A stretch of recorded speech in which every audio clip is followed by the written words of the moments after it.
Labeling theory is like a name tag, only maybe your name isn't spelled correctly on this name tag and it's now superglued to your skin.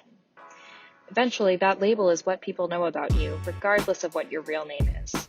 Labeling theory, which has its roots in symbolic interactionism, states that labeling someone as deviant causes them to perform deviant acts.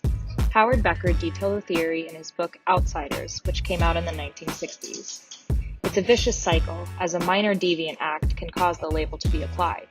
The individual internalizes the label and performs more deviant acts, and the label is very, very difficult to remove once given. Here is a closer look at how the social process of labeling works. Labeling theory proposes that deviance is socially constructed through reaction instead of action. In other words, according to this theory, no behavior is inherently deviant on its own. Instead, it's the reaction to the behavior that makes it deviant. Because of this, social groups who have power ascribe deviance to specific acts. When individuals engage in the deviant behavior, they get assigned labels based on that behavior. Once a person is labeled as deviant, it is extremely difficult to remove that label. The deviant person becomes stigmatized and is likely to be considered and treated as untrustworthy by others. The deviant individual is then likely to accept the label that has been attached. It is common for that person to incorporate that label into their own self-concept. They develop a stigma or a powerfully negative label that greatly changes a person's self-concept and social identity. Now the person sees themselves as deviant and acts in a way that fulfills the expectation of that label. Labeling theory is one of the most important approaches to understanding deviant and criminal behavior.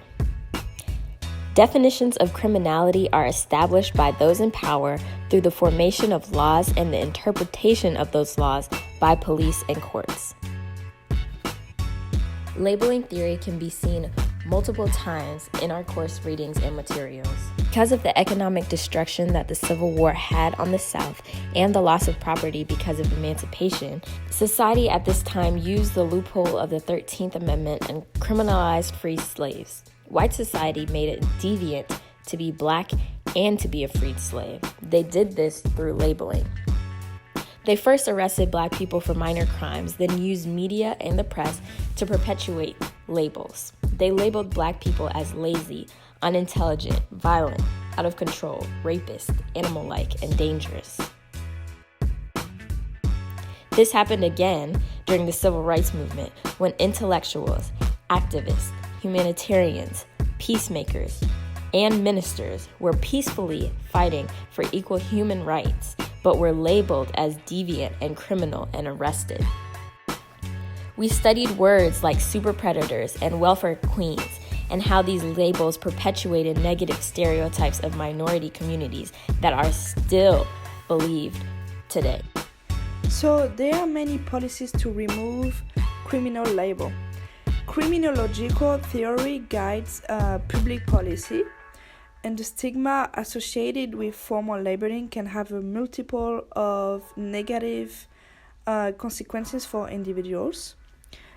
Formal labeling can change a person's self-concept, and they may be subjected to close observation, and so that can have a dramatic impact on their future employment, success, and earning. So how policy can reduce recidivism and improve the employment prospect for ex-offenders? The stigma of a formal label leads many employers to view labeled individuals as people that we can trust. So in this case, policies should be implemented that seek to minimize the social stigma associated with negative formal label and improve the occupational success of labeled individuals. So some policies already exist where the goal is to minimize the impact of formal labeling on the identities and subsequent employment and education of individuals. So one of our example was ban the box. Ban the box prevent employers from inquiring about the criminal backgrounds of job applicants, and these policies are designed to provide individuals with criminal background an equal opportunity for employment. Another possible reform option would be to expand the use of federal grants and students' loans for ex-offenders. Currently, drug offenders and certain sex offenders and those in the United States federal or state institution are not able to get student loans or federal grants for education. So many consequences await ex-offenders that might limit where individuals may study or what they may study, and this then may limit them about their employment, even if their education is complete.